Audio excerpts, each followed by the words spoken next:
Get some instant analysis. Welcome in CBS Sports NBA Insider Bill Reiter. 3 minutes to go, Bill. A critical moment. We showed it in the highlight. Clippers had a defensive breakdown, getting back in transition, caught standing around. Joe Ingles hits a three to put the Jazz back up by 10. I know LA had a lead at one point late in this game. They hang around.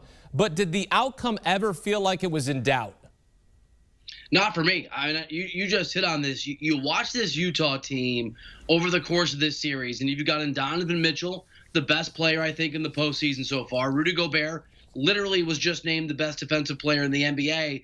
And I know that the Nets, when they're healthy, have more star power, but I'll challenge anybody to find a deeper basketball team than the Utah Jazz offensively and defensively. And Akeem, Mike Conley's not even playing yet. So over the course of this game, you throw all that into the mix, the way these guys are playing, the way Ingles really took over in that fourth quarter, Donovan Mitchell's incredible game, especially first half. At every step of the way, it felt like this was Utah's game to win, and they were clearly the better team.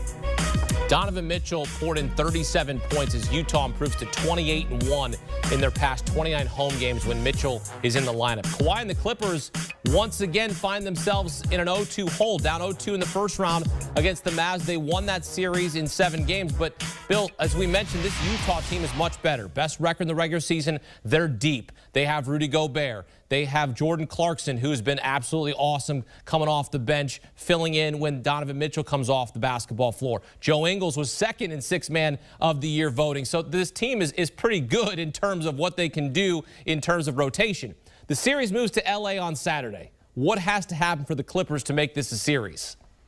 I mean, really what they've got to do is they've got to start to play with some consistency. They got down, 21 points in this game. They got down 2-0 against the Mavs. And you're right, they made that comeback in the first round.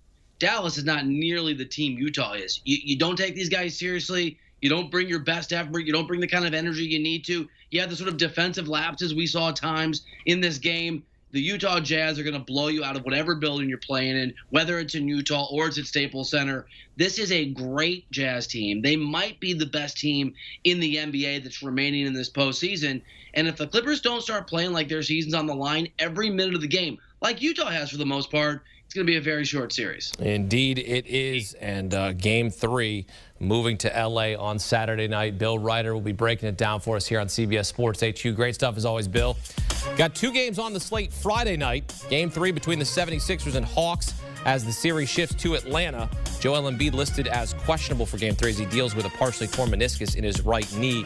In the late game, the Suns look to take a commanding 3-0 series lead on MVP Nikola Jokic and the Nuggets as that series. Want a sports network that delivers everything that matters about the game? The highlights, the picks, the instant analysis. No yelling, no fake debates, no politics. Hit the subscribe button and never miss a moment.